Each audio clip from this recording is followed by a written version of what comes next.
Time for tonight's rewrite.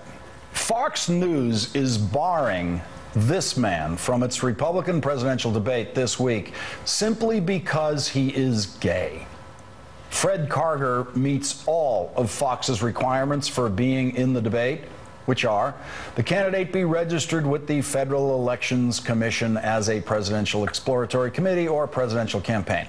The candidate meets all U.S. constitutional requirements and has garnered at least an average of 1% in 5 national polls based on most recent polling leading up to the registration day. Karger's campaign cites 5 polls, the most recent, a Harris interactive poll, which saw the candidate tie with Tim Pawlenty at 2%.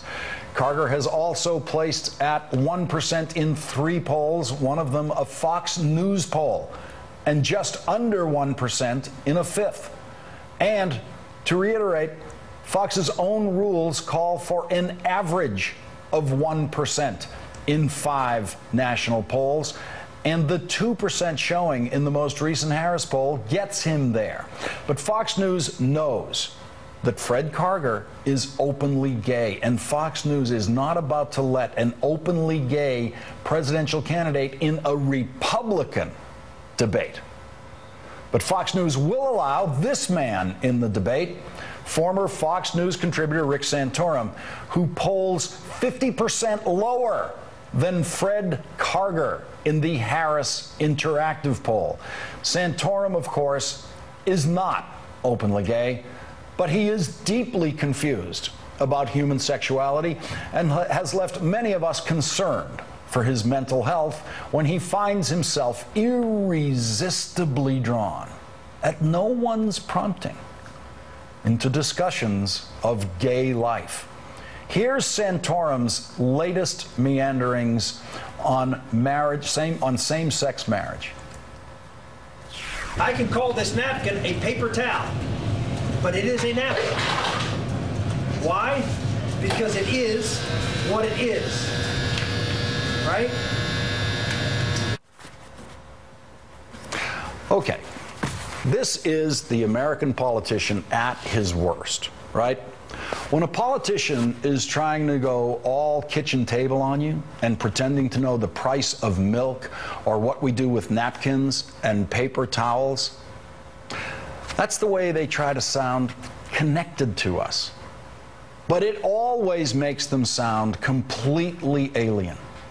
Only a politician could think there's some big difference between a napkin and a paper towel.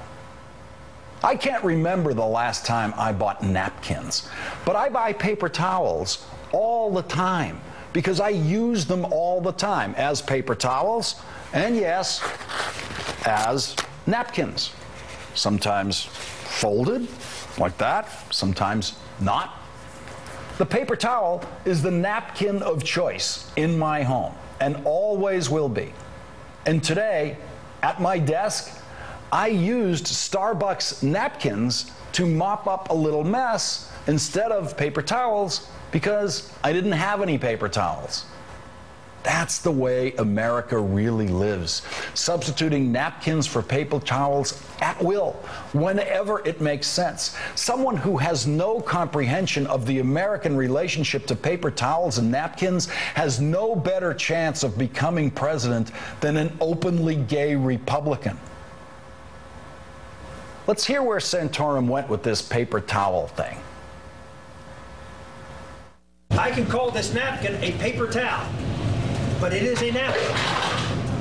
Why? Because it is what it is. Right? You can call it whatever you want, but it doesn't change the character of what it is. Sort of the metaphysical. Right? So people come out and say marriage is something else. Marriage is the marriage of 5 people. It can be 5, 10, 20. Marriage can be between fathers and daughters. Marriage can be between any 2 people, any 4 people, any 10 people. It can be any kind of relationship, and we can call it marriage. But it doesn't make it marriage. Why? Because there are certain qualities and certain things that attach to the definition of what marriage is. Santorum clearly has no idea that many of the holiest men in the Bible had more than one wife. Bigamists and polygamists are all over the Bible. But Santorum is very aware that he's running against two Mormons who descended from polygamist marriages, and that's why Santorum will continue to try to link same-sex marriage to polygamy. Classy guy, Rick Santorum. Rick Santorum's political career will be ending soon.